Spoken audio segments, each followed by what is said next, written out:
थारैनो बे समाव फिन आरोबाव राजखान्थि बिथिंखौ सावरायगोन जे गोबां राजखान्थि दोलोआ बीजेपी दोलोआबो आं हारसिं गेलेगोन जों बीपीएफ दोलोआबो जों हारसिंनो गेलेगोन कंग्रेस दोलोआबो हारसिंनो गेलेगोन नाथाय इउपिपिएल राजखान्थि दोलोनिफ्राय दिनैसिमबो हारसिं गेलेगोन होननाय एबा हारसिं गेलेगोन बुंनाय बाथ्रा खोनानो मोना आरो बेयाव गोबां राजखान्थि बिथिङाव नोंथांमोनखौ नारसिनदो जे इउपिपिएल राजखान्थिया गिनाय दङ हारसिं गेलेगोन होननानै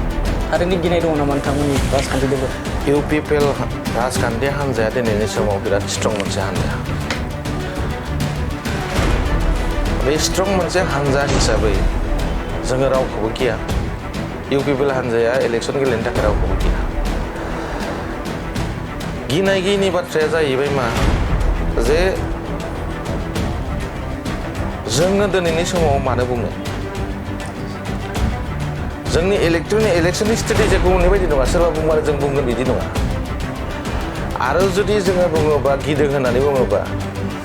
सरकार थायैनि सिगाङाव जों गियाखै 2020आवथ' जोंथ' बीजेपीजों एलायन्स खालामनानै गेलेयाखैना भटखौ दा सरकार थायैनि सिगाङाव जुदि गियाबा दिनै सरकार थाखानानै जों मानो गिनो सोरखौ गिनो बयबो सोरबा माने बीजेपीआबो दिनै बुंनो हारसिं गेलेगोन होननानै बा बीपीएफआबो बुंदों गुबुनफोराबो बुंदों जोंबो लुबैयो हारसिं गेलेनायखौ लुबैयो जोङो बीजेपीआबो हारसिं गेलेथों बीपीएफआबो हारसिं गेलेथों कंग्रेसआबो हारसिं गेलेथों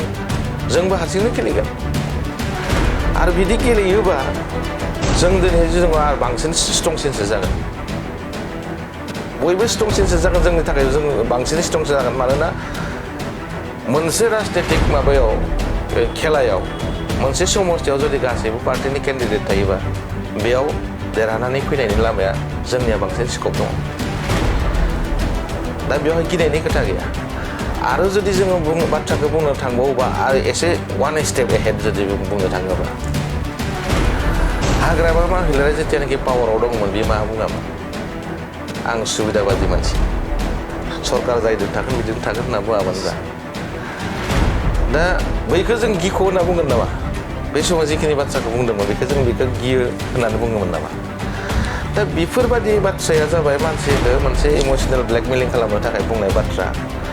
आरो दिनैनि समावहाय हाग्रामा महिलारिया जोंनि थाखाय फेक्टर नङा मानोना बिथांनि जिखिनि आगसि आगदा थाग्रा भाइटेन्ट जिखिनि लिडारफोर दङमोन दिनैनि समावथ' हाग्रामा महिलाजों लिडारानो गैला होननानै जों बुंनो हायो